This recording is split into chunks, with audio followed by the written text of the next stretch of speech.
بسم الله الرحمن الرحيم الحمد لله رب العالمين والصلاة والسلام على رسول الله وعلى آله وصحبه أجمعين السلام عليكم ورحمة الله وبركاته misalmini on kala ƴewtiɗo oɗo vidéo e tentinima ɓe mi woni adressade e oɗo vidéo ɓen mi salmini on mo kala ka woniri ɗo yalano on jam e kisiye ka ɓengureji ka ɓalli e ka jawle yo Allah ɓeydi jam e dow meɗen hara en yetti Allah taguɗo en o wasi en at-ta'awunu alal birri wat taqwa o wi en ye wallodir e hoore huwugol ko moƴƴi kon si birri wi'ama haray fopp naatiɗo wallugol nawnuɗo jasugol boyɗo darnugol hôpitauji kala ko wiyete moƴƴere al birr haray naatiɗo salmini on e neeɓi wonde ka réseau sociaux ji ɗo neeɓama daaridire neeɓama yi'indire neeɓama haynodire kono ha hande mi tañƴinaki ko waɗuɗen pottal fottuɗen waɗɗen hunde mawnude haray noon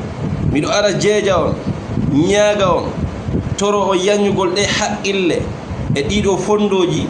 ha wawon tawdede e meɗen en fop wonen ka guinéen charité objectif on tambitagol wallito ɓeɗo nawnuɓe wonɓe yeeɓade ha ɗum ɗo wonana en sabu wawen heɓude hôpital molanaɗo e nder leydi meɗen hara e wawata évacuide plus jamais goɗɗo e leydi Sénégal auzubillahi Tunisie ma Maroc ma France haray mi salmini on ka wonirɗo miɗo yeeso mon ɗo en tant que wi'eteɗo Mouhammad Bayillo Diallo alias ɓe wiya giɗo fulɓe pullo giɗo fulɓe haray miɗo konta ɗo inde sukaɓe moko baɓe andinaɓe yoɓe noto ka charity fop wowlen konngol goto nodden noddandu woto jama on noto etoɗen heɓen ko fanɗi wo 200 000 personnes ko waɗali ha hande télégramme heɓen 200 000 personnes hay simo kala koyo waɗu 1 euro ma 1 dollar chaque fin de mois ɗe mari 200 000 dollars américain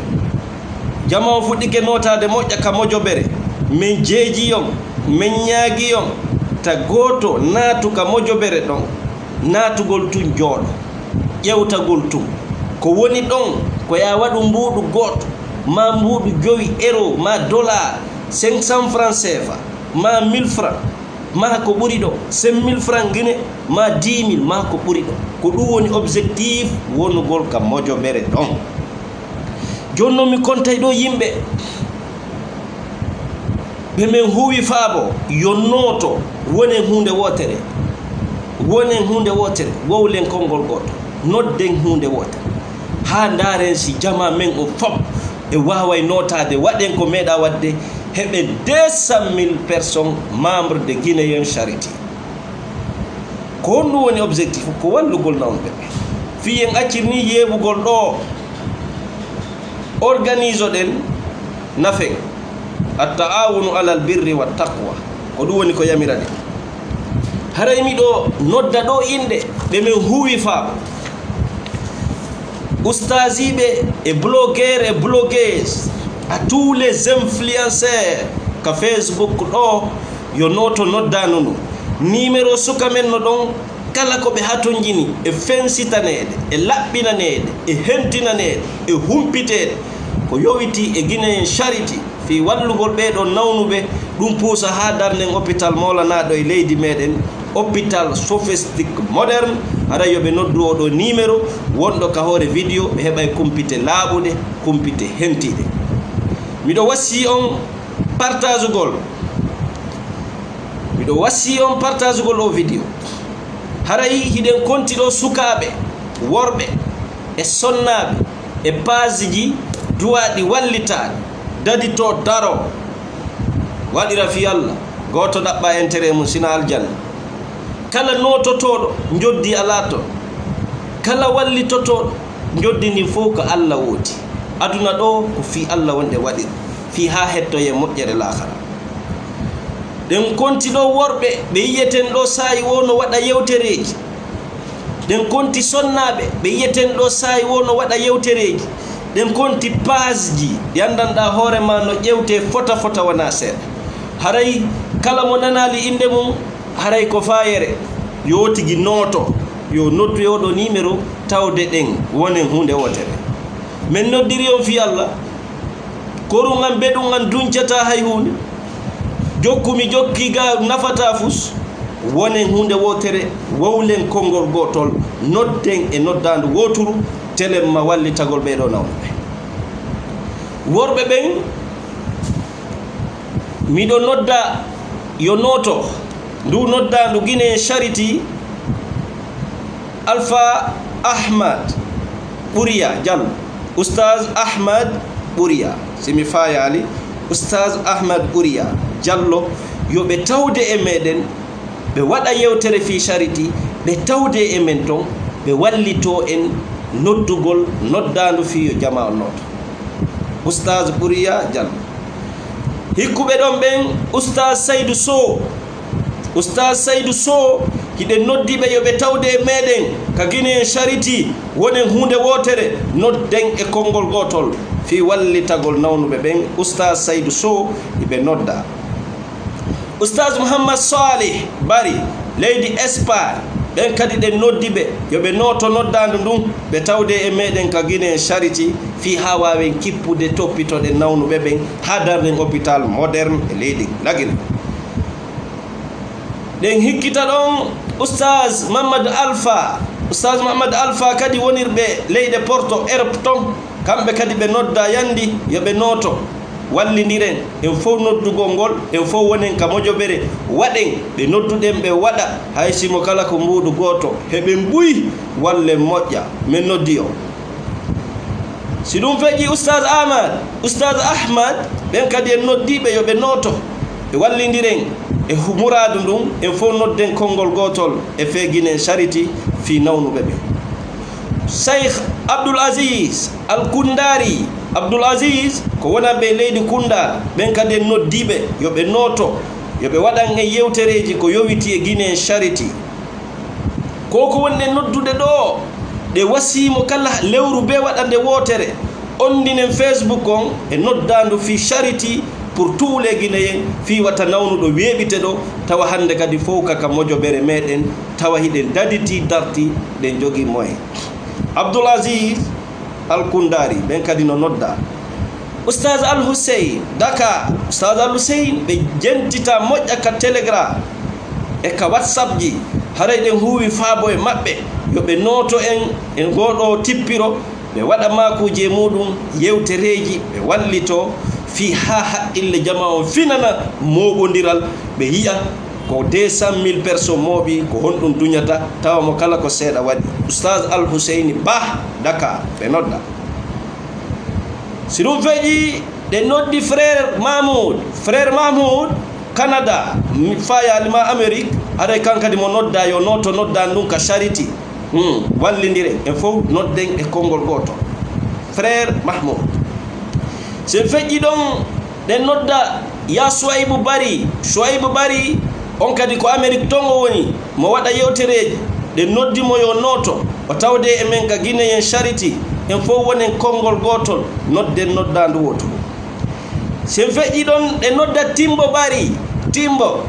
Seydi Bari woniram ben Amerique ton ben kadi yide noddibe yo be seno wattoda e meden ka charity fi wallitagol nawnube ben kippa hano hôpital moderne hebora ka meden sidum feji de nodda Sherif Suleiman Al-Kundari woniram ben e leydi Kundara kadi waday be makuji diina yankoji ka Facebook do hiden ewnibe yo be noto en haray yo be tawde meden ka charity sidum feji nawna selli sibbe men wadaybe videoji e bimbije den yewtaybe makuji haqingindi findinaydi haqillahi be wadi pass mabbe ko nawna selli kambe kadi yobe noto en ka noddandu ka Guinéen charity e fo wowle kongol gotol wonen e hunde wotere den nodda Alpha Lafu futa ka men kanko kadi hiden noddimo yo tawde men ton wonen fo hunde wotere kambe non surtout ko Fuuta Jallobe woni de noddibe joni yobe noto be wattoda men ka charity wonen e kongol gotol e hunde wotere wonane muradu woto sidum feji de nodda witiɗo Big Soul 224 woni ranɗo en faransi en noddimo noddandu notagol ka charity e accirgol ni weɓutugol nawnuɓe ɓen ɗo yoɓe noto en ka charity en fof waɗen noddandu woturu moɓen jama on moɓoɗen enen taw haray charity no nodduma an yo Big Soul. Mamadou Madiou Sall alias Paykou Sare iɗen noddimo noddan notagollen ka charity wonen hunde wotere e konngol gotol e noddandu woturu iɗen noddimo kanko Paykou Sare yo noto en. Amadou Amlo dimo Amlo no nodda ka charity yo noto wonen hunde wotere moɓen jama on waɗen ɓe waɗa gollen fof yiya kala waɗa gokkunni aray hiɗon nodda onon Amadou Amlo. Vasto kadi no noddan notagol ka charity ko ɓuri e yawde wonen tippiranoɓe hunde wotere darande wotere fi ha dadito darto fi ɓeɗo nawnuɓe ha daren sen heɓay saabu waɗen hôpital molanaɗo ɓurɗo mawnude e leydi Fouta Djalo. Amadou Simba mahin dow no noddan notagol ka Guinée charity wonen hunde wotere nodden noddandu wotur fi nawnuɓe ɓe hiɗa nodda yo koto Amadou Simba. Aljim wonirɗo faransi no waɗa vidéo ji kenen on kadi no nodda yo noto ka charity. Bakundar no waɗa vidéo ji kenen kañum kadi no ƴewte yo noto en ka charity wonen fof hunde wotere si tawi ko fi Allah on wonde si tawi ko fi Allah darani ɗe ko fi Allah faala ɗe ko aljanna ɗaɓɓuɗe haray on fof note noddandu ndum wonen hunde wotere daranoɗen fi fop yo heɓu cellal fi tagoto yeebo. Si ɗum feƴƴi ɗe nodda tooli mon ka toola koto toola yewtayɓe fi politique on 5 000 10 000 yiya no darande wotere haray en noddiɓe kamɓe kadi koto toola woniranɓen Amérique yoɓe noto noddandu ndun ka charity wonen hunde wotere e konngol gotol e fe daditagol darto fi ɓeɗo nawnuɓe. Si ɗum feƴƴi ɗe nodda général Baylo woniranɗen Conakry himo weɓita nawnuɓe moƴƴa ka Facebook ɗo e noddimo yo noto en noddandu ndun wonen hunde wotere ka charity nodden konngol gotol darande wotere hajuji men ɗin fof Marseille wawen tambitade nawnuɓe ɓen. Si ɗum feƴƴi ɗe nodda Tayiru mo nene Tayiru waɗay ɗo vidéo ji kenen kañum kadi no ƴewte haɗa noddi Tahiri yo noto en ka charity wonen fop hunde wotere e konngol gotol. Si ɗum feƴƴi Jibril Azi oɗo siɗɗo men sosojo raɗaɗo Guinée Conakry toliɗo Dakar meɗen nodduma ya noto ka charity wonen konngol gotol wona feƴƴinowo message ji ɗin ka haala soso ko ɓuri e yawde ko ya noto men joni an Jibril Azi meɗen nodduma ka charity fiya wawa en feƴƴinande message ji ɗin e sensibilisation ji ɗin ka ɗengal sosoyankore. Si ɗum feƴƴi lagine ka siɗɗo men wonirɗo Mali on kadi ko raɗaɗo Guinée no tolori leydi Mali kanko kadi en noddimo yo noto noddandu ndum wawɓe humpodirde makko wo yo hollumo haray himo noddita ka charity o wawa en fensitande o wawa en ɓanginande e haala mannikore objectif charity o fi daritagol darto tambito ɓeɗo nawnuɓe ha yeebi ha ɓitti tawi feere ala kañum ko Guinée yemɓe. En noddimo kanko lagine ka woniranɗo en e leydi Mali fewdo ɗum. Monsieur Kanté le visionnaire Kanté kadi no nodda wowloɓe portore moƴƴa ƴewteteɓe moƴƴa telemma ka faransire haray Monsieur Kanté ko tawlimon ka Guinée charity meɗen huwi faabo e moɗon note noddandu wonen hunde wotere nodden e konngol gotol ko landiɗen ko 200 000 personnes mo kala waɗa seeɗani duncen haaji. Suka men no wiye gando mi anda siko ame Europe ɗo o woniri kanko gando siko toliɗo ɗo Maroc gando kadi no nodda mo waɗa vidéo ji kenen jama no ƴewtewo mo kan kadi mo nodda notagol ka charity. Ibrahima Dalen Paykum mo partage moƴƴa himo wada kadi yewtereji kenen kanko kadi mo nodda aderugol ka charity haray worbe ben ko yerbe do mi anditi taw kala mo yali do inde mum biddo gorko wowlowo do njow sappo nogayo temedel wulure daramo haray himo nodda ka charity wonen e kongol gotol e fe tambitagol nawnube ben kanyum ka Guinéen in charity ide yahande sonnabe ben wakkilibe suusube no wowla do noddembe noddan Morlay Silla ko no woniri wobbe annintini fi Morlay Silla woniran don e leydi Bissau Morlay ko tolima hida nodda ka Guinée charity yo Morlay Silla sidum feƴƴi hiden nodda do sonnabe ben adorden bari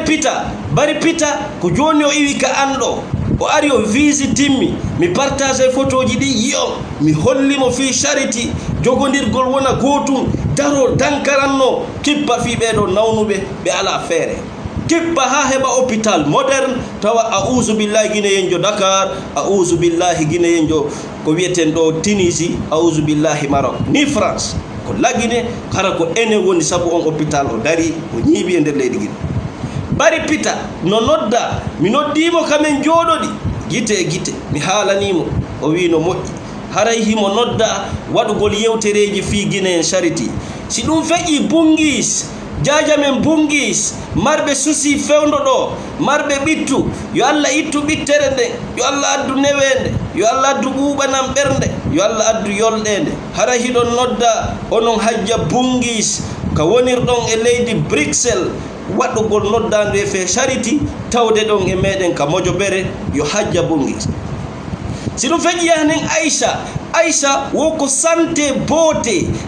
beauté hino noddita tellement ke ko ɓe keldi woko ɓe santé ko ɓe beauté haray ko tolimon ka charity ɗum ɗon nodda tawde golle amen ton wadde yewtereji ɗin hunde wotere wonen e konngol gotol daroɗen fi hunde wotere si ɗum feƴƴi Jeynabou pullodimo wonirannoɗo en e leydi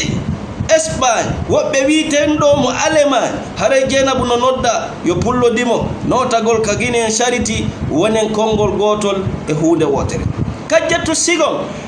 sigon bandira wondo leydi Lagine waɗowo yewtereji labari findinayɗi tariha yankoji Fouta Diallo jonnayɗi haqqillaji haray oɗo kadi no nodda l'héritière bandirawo men jiwo kadi wondo ton Fouta Diallo dariɗo dankaranni fifina tawaji ɗin haray onon kadi meɗen noddi on yo tawde amen ka charity on fof mon ko saɗi mon ko tooli Fatima Adlam hino noddandu notagol ka charity fi nawnuɓe ɓen jogodiren wonen hunde wotere walle Fatima Adlam Halibalde jajamen Halibalde woniramɓe leydi Amérique wakkili dankaranni no wono yurme moƴƴa yoɓe noto en noddandu ndum wonen en fof hunde wotere nodden noddandu woturu fi ka charity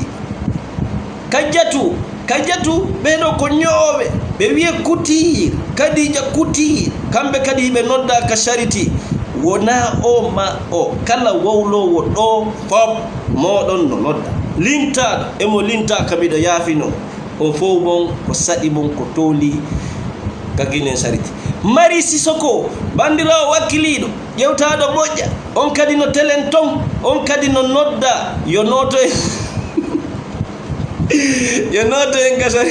ka charity awa e Bari White koto Bari White en fof no nodda wo e Ceerno White e Kansato e Fatou Ñeeloy e Ousmane Ñeeloy ɓay ko ɗum falɗon nande fop no noddita yo noto en ka charity wonen konngol gotol wowlen hunde wotere inon nden Facebook on jama o noto heɓe 200,000 personnes ka 200,000 naati haray lanni enen ɗo haysimo kala men ko mbuɗu waɗi